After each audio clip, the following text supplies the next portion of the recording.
Opay. Tatay. Opay na tulog. Ang ganda ng mga tanim niya, oh. Ang daming talong. Oh. Ang daming bunga, Pepa. Opay na tulog, tatay. Magandang hapon sa inyo. Pasok kami. Natutulog ka? Oo, natulog. Buti dito ka na natutulog, hindi na doon sa luma. Hindi na. Sa bagay, may nakaano na doon, no? May nakatira na. Makatira na. Sino yung nakatira doon sa dating bahay? Insan ko yun. Hindi pa. Permanente na si tatay dito. Opo. Ayan. Dito si Kuya JP sa taas. Opo. Kayo dito sa baba. Kumusta kayo dito, tatay? Ako okay naman. Ang kalusugan niyo, kumusta? Okay naman. Okay na, dito tayo sa labas. Para mahangin lang.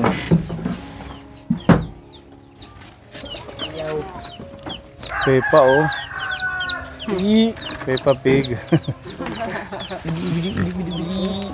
Native, ano? Yan yung masarap ilitsyon, yung mga ganyan daw. Kasi kinakain lang grass at saka yung mga... Wala siyang kulungan, tatay. Nakaganyan lang yan. Kuminaga dito. Nakawala ata. Ha? May hindi yung mga anak dito. Lakad-lakad lang siya dito. Sa inyo yan? Parang buntis kayo pa. Oh, gusto niya yung gano'n. Nagpahapyod na. Nagpahapyodhan mga bisita. Nagpahapyodhan mga bisita. Mabait niya. Babababang bang. Asus. Natulog. Natulog ano? Tulog na siya. Parang ko, ano man kung kakatayin, tapos ganyan kabait. Kaya nga. Natulog na siya. Nagpahapyodhan bisita. Hinihimas-himas, gusto niya gano'n. Buntis yan. Malapit na siya mga anak. Kaya siya inanuhan. Pinakawalan. Pwedeng kakanta. Ay, mo. Pwede din Sige, mababait din. ito din. Yan pinasimasin nyo. Nabuutan yung nabaktin. Dito. Mga tulihan mo. Hindi na. Dali. Hindi. Bus ka tayo. Nabuutan hiya. Nagbibigay naman sa inyo si Kuya JP, yung, di ba nagtatrabaho siya? Noon. Ngayon, Hindi na. ilang araw, no? Noon pa nga. Noon pa. Bukod lang nitong piyesta ng Burungan. Opo. Bakit? Baka hindi kayo nagsasabi na wala na kayong panggastos. Gagalit lang siya. Sasabihan ko eh. Nagagalit sa inyo. Opo.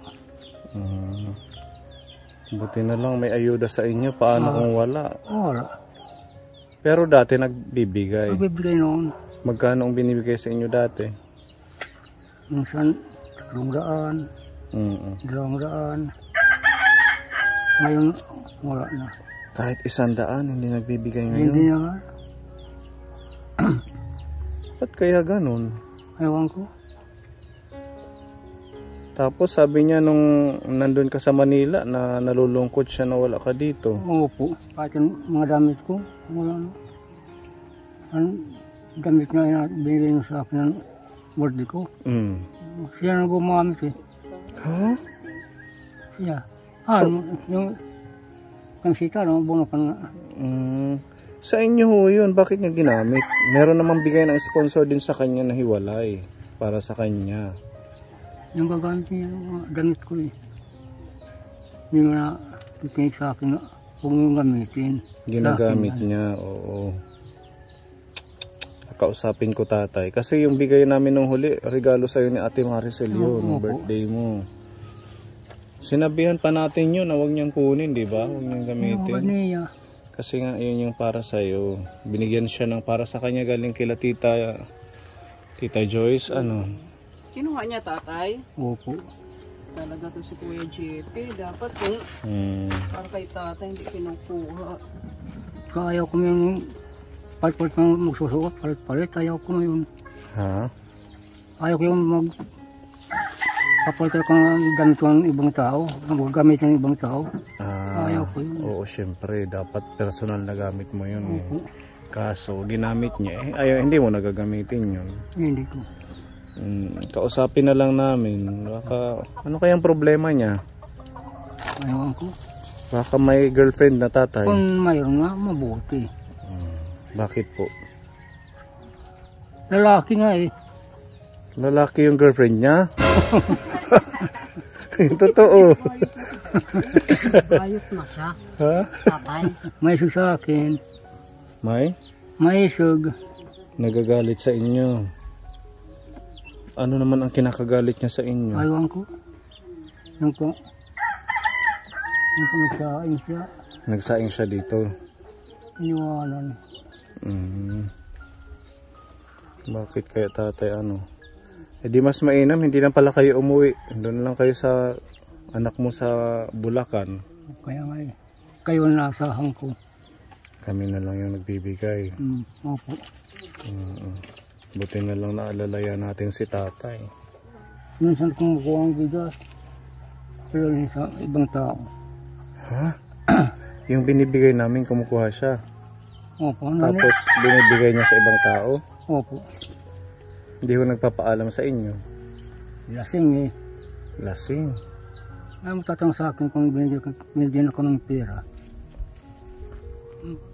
Kung ano tinaganak. Magmumukon siya, magmumutugo. Ano yun? Pag binibigyan ko kayo, Hindi ko sa bigyan, magkukon yan.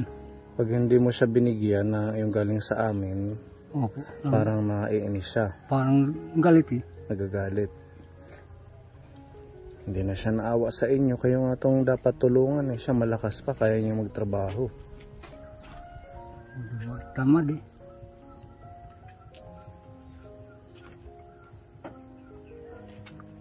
Sige, kakausapin namin tatay kung ano yung problema niya. Baka sakaling mabago pa or makinig sa amin. Mahirap naman yung ganun kasi kayong dalawa lang dito sa bahay. Dapat nagtutulungan. Kung ano, dapat ko kayo lang din saan. Kinuha ko lakas ko, tinitimang no. Kaya iniintindi dapat kayo. Opo. Iba na. Nag-iba na siya. Sige po, kakausapin namin. Baka sakaling dahil sa motor na yan, pwede nating ipahold yan. Kausapin natin yung sponsor. Kung hindi rin pala nakakatulong ng ano sa kanya yan, ang maganda. Aba. Siguro laging tawag doon, nag-strolling. Tapos, syempre, lagi nang wala dito. Pagdating dito sa inyo, mainit ang ulo. Lagi ito din eh. Kahapon, nag-deliver siya ng tubig. Wala na, okay. 150 na ko na bigay sa kanya. Hindi kayo binigyan. Hindi. Sige, kausapin ko na lang tatay, ano. Opo. Sige po. Pero kung sakali man na may pagkakataon na bumalik kayo doon sa mga anak mo, gusto mo doon, para pamasahian namin kayo pa uwi doon. Opo. Para wala kang iniisip. Siyempre, mamang problema ka dito kasi ganun pala ng sitwasyon yun dito ni Kuya John Paul. Ano tatay? Sige po, kausapin ko na lang. Si Risa ba yung anak mo? Risa Ubias. Sige, kausapin ko siya tatay. Kuya JP, magpakabait ka. Yung hindi para sa'yo, huwag mong kukunin. Pakubaya mo na kay tatay. Ultimo yung damit, diba? Kukunin mo. Birthday yun kay tatay, Kuya JP. Regalo pa naman yun ni Tita Maricel, pa-birthday kay Tatay Romeo, tapos kukunin mo. Siyempre, meron para sa'yo, meron para kay tatay. Tulungan mo si tatay mo, Kuya JP. Hindi yung ganyan. Meron hong pinapaabot sa iyo si Ate Maricel na ayuda ngayong buwan ng September. Kaya dinala na po namin para kahit pa paano makatulong sa pagkain nyo. Opo. Maraming salamat. Binigyan ako. Kay Ate Maricel. Opo. Meron po kayong Lucky Me. Yan. Tsaka biskwit. Merong Milo. Dilata. Corn beef. Tsaka sardinas. Meron pong century tuna. Meron din pong ano, toyo at saka suka. Saka meron pong sabon panlaba powder. Meron din po kayong mantika, sibuyas, saka bawang. Meron din gatas at saka asukal. Meron pong 10 kilong bigas. Ayan, malaking tulong yung bigas, tatay, ano. Tsaka Tatag-ulan na. Sobrang mahal ang bigas ngayon eh. Ha? Sobrang mahal ang bigas. Opo, mahal na talaga ang bigas ngayon. Dito nga. Malaking kong sa dito. Ha? Yung kito sa tiyo dito. Magkano na ang kilo dito ng bigas? Yung kito. Mahal na ano, kunti na lang, 60 na. meron pong itlog, isang tray. Ayan. Mansanas, saka orange. Ayan. Yan po. Okay, pahawak mo kay tatay.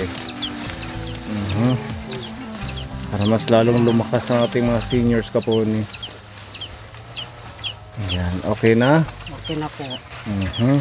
Yan po ang pagmamahal sa iyo ni Ate Maricel. Ano po ang message mo sa kanya?